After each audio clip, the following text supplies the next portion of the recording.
अस्सलामु अलैकुम वरहमतुल्लाहि वबरकातुह। हमारे मुसलमानों का बहुत बड़ा तबका अल्हम्दुलिल्लाह अब्रॉड में रहता है, सऊदी अरब में रहता है और जीसीसी कंट्रीज़ में दुबई और कतर, ओमान वगैरह में रहते हैं। एक तबका ऐसा है जो माशाअल्लाह वहाँ पर वेल सेटल्ड है और बच्चों को एजुकेशन भी अच्छा दे रहा है, ओके, हाई क्वालिटी का एजुकेशन दे रहा है। लेकिन उससे बड़ा तबका एक अच्छा नंबर फैमिलीज़ का ऐसा है जो वहाँ पे स्ट्रगल कर रहे हैं, फैमिली के साथ हैं। दुआ है कि अल्लाह ताला उनको खुश रखे। लेकिन एक चीज़ के ऊपर मैं स्ट्रेस देना चाह रहा हूँ, मेरी अभी तक की ज़िंदगी के एजुकेशनल और स्कूलिंग के फील्ड में मैंने जो देखा, बहुत सारे माँ बाप वो लोग वहाँ पे चूँकि स्ट्रगल करते हैं तो अच्छे स्कूल में नहीं डालते। बच्चा बड़ा हो जाता है, फर्स्ट स्टैंडर्ड तक पहुँच जाता है, LKG UKG ख़त्म करता है, फर्स्ट स्टैंडर्ड सेकंड स्टैंडर्ड तक भी कोई स्कूल नहीं जाता है। उधर इधर जो है छोटे मोटे ट्यूटोरियल्स होते हैं या बिल्डिंग के अंदर कोई जो है ट्यूशन देते हैं, वहाँ बराए नाम डाल देते हैं। तो इससे क्या हो रहा है, अगर ये बोलूँ तो गलत नहीं होगा कि वो माँ बाप अपने फ्यूचर को बनाने के लिए इन बच्चों का फ्यूचर बर्बाद कर रहे हैं, ख़राब कर रहे हैं। उनको तालीम से, उनके एकेडमिक, स्पेशली एकेडमिक एजुकेशन से उनको महरूम कर रहे हैं। ठीक है, सो ये बात मैं खुल के बोल रहा हूँ। अपना फ्यूचर बनाने के लिए, अपना एसेट बनाने के लिए ये बच्चों को आप राइट टाइम पे राइट एजुकेशन उनको नहीं दे रहे हो। अगर ये इस एंगल से भी देखा जाए, वो जो माँ बाप हैं, वो जो पेरेंट्स हैं, वो जो कपल्स हैं जो अपने बच्चों को लेके रह रहे हैं, वो कमा लेंगे माशाल्लाह, लेकिन सबसे बड़ी उनकी जो दौलत है, जो एसेट है, जो उनकी जायदाद है, प्रॉपर्टी है, वो बच्चे हैं। अरे बच्चों को तुम बराबर एजुकेशन नहीं दे रहे हो और पैसों के लिए वहाँ पे हो। देखिए, ये मुझे कहना बहुत मुश्किल है और मैं ये नहीं कहना चाहता कि भाई आप कमाओ मत, इंडिया जाओ, ये नहीं कह रहा हूँ। बट मैं कुछ लोगों के लिए मेरी बातों से बेदार करने वाली होंगी, उनको उनकी आँखों को खोलने वाली होंगी।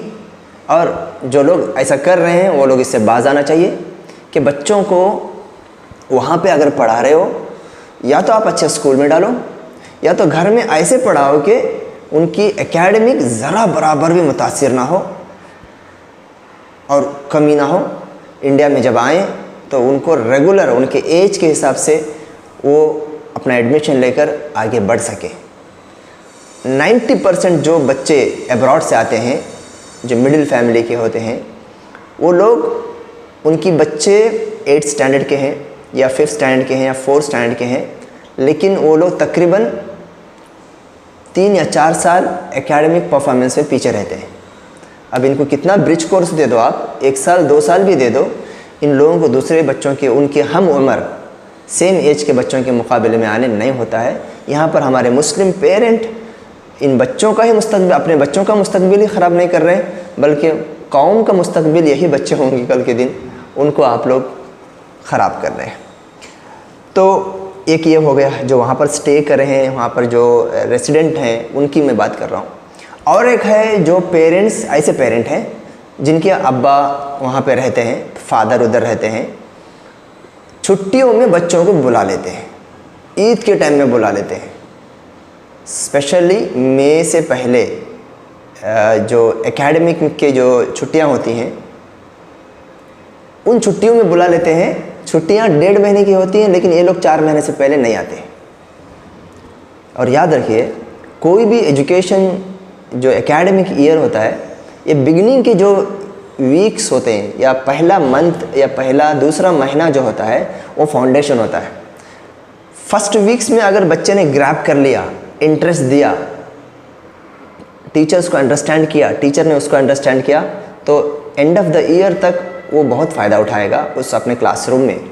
लेकिन ये हमारे बच्चे जिसके पेरेंट्स छुट्टियों में बुला करके और 2 महीना बैठा लेते हैं और एजुकेशन को लाइट ले लेते हैं, बच्चों को बर्बाद करते हैं अपने हाथों से, तो ये पेरेंट्स को सोचना चाहिए कि भाई हमारी 2 महीने की छुट्टियों से कितना बड़ा नुकसान हो रहा है। मैं ये बात क्यों कह रहा हूँ, जो बच्चे हमारे पास रेगुलर पढ़ रहे हैं ना, उन बच्चों में कुछ बच्चे ऐसा होते हैं कि शादियों के लिए 1 हफ़्ता बीमार पड़ जाते हैं, उसके लिए 1 हफ़्ता छुट्टियाँ ले लेते हैं।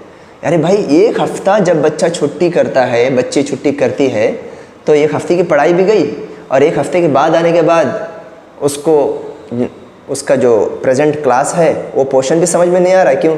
लास्ट 1 वीक का लिंक नहीं है, उसको कनेक्टेड नहीं है, तो वो फिर उसके कुछ होमवर्क बाकी हैं, असाइनमेंट बाकी हैं, कुछ समझना बाकी है, तो उसको पिकअप करने के लिए और 4-5 दिन लग जाते हैं।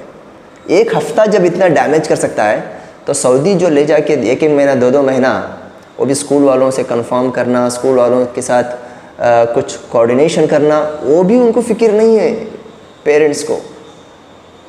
यानी कि बड़ी मनमानी चल रही है, बड़ी मनमानी चल रही है। इसके गैर मामूली नुकसानात हमारे कौम को होने वाले हैं। ऑलरेडी मैं मिनिमम 10 नहीं 50 फैमिली और बच्चों को जानता हूँ जिनके बच्चे आज ख़राब हो गए हैं, डिग्री किया है या 12वीं किया है या ख़राब हो रहे हैं। मैं ऑलरेडी जानता हूँ उन लोगों को कि ये बच्चा एजुकेशन में कामयाब इसलिए नहीं हुआ कि इसके माँ बाप ने इसको लेके सऊदी दुबई चले गए, ना इधर के छोड़े ना उधर के छोड़े, माँ बाप खुद ज़िम्मेदार है। तो मैं काउंसलिंग फील्ड से इसका ताल्लुक़ है, क्योंकि वेल बीइंग लाइफ जो है, ज़िंदगियों में खुशियाँ आना है, ये बग़ैर तालीम और बग़ैर तमद्दुन, बग़ैर सकाफ़त, बग़ैर कल्चर, बग़ैर नीटनेस, बग़ैर रिस्पॉन्सिबिलिटी, बग़ैर एक गुड लाइफस्टाइल से नहीं होगा। यही ईमान का तकाज़ा है मेरे भाइयों। अल्लाह ने हमको ये सिखाया है, नबी ने हमें ये सिखाया है सल्लल्लाहु अलैहि वसल्लम। खैर, अल्लाह से दुआ है कि अल्लाह रब्बुल आलमीन ये जो अब्रॉड में रहने वाले जो हमारे पेरेंट्स अपने बच्चों के साथ जो खिलवाड़ कर रहे हैं, बहुत बड़े तबके में कर रहे हैं। 1-2 करते तो मैं ये वीडियो नहीं बनाता था।